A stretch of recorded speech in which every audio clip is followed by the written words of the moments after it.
you got back from New York, but not without an update from Cloudera. Tell us what was going on at Cloudera. I don't even know what that question means or what that introduction means. You and I were both in New York City for more insights and strategy, Future and Group, and the 6-5. So we took in all the analyst content, but we were also there. We had 5 interviews with multiple executives, including the CEO, a few partners. But let me break this down here. So Cloudera is a data management company, and there's a lot of companies that say that that's what they do. But so, for instance, you have kind of ransomware protection, you have data protection, you have security. Companies calling themselves data management, but Cloudera is a little bit unique, and it tracks all the way from the inflow of that data, cleaning up that data, many times storing that data, let's say in a data lakehouse that's based on Iceberg, and then getting it ready for analytics, machine learning, deploying inference to the edge, and then being able to track all that data, who should have access to it, the lineage of it, how it changed, who has it. So essentially, if a regulator comes in, like they do, particularly in finance and healthcare, that says, hey, I want to know every bit of data that you have that's in the entire enterprise, who has access to it, how are you protecting it when it changes? And the key here for this event was this was their big generative AI play, right? I think, people who understand this understand that, garbage in, garbage out, you've got to have data, the right data to put in there. But things really changed with generative AI. And while most of generative AI is domain specific, really it's going to be a future that is going to be commingling ERP data, CX data, finance data, confidential information, public information, and that exasperates the data challenge. So there were really one big announcement across 3 players, and this was an official partner network. And Cloudera introduced AWS, Pinecone, and NVIDIA. And a lot of the conversations on kind of why they chose them is industry leading, right? Industry leading GPU, industry leading IaaS provider, and at least by every metric I've seen, AWS is the AI IaaS leader in terms of the amount of revenue that they generate. Pinecone when it comes to vector database, and NVIDIA being NVIDIA, right? Training and inference.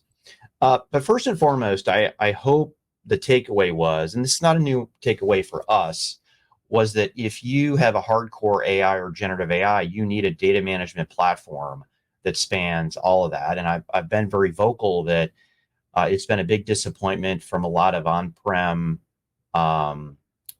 plays that they don't articulate what the data management platform is they just ignore it. And while we would expect Cloudera to lead with that because they're a data management company, that doesn't not make it true. It is true. And oh, by the way, the public cloud folks all have an end-to-end data management platform, and their biggest challenge is how do I get the data on-prem? The number you and I throw around, 75 to 90% of enterprise data being on-prem. How do you activate that in the public cloud? So, anyways, I'll leave it at that. It was a big event. I think Cloudera has a big opportunity ahead of them. I think they've got a big marketing challenge ahead of them as well. And they're a PE-owned firm, and they're going against folks who can, at the same revenue level, can spend 10x more on the marketing than they can afford.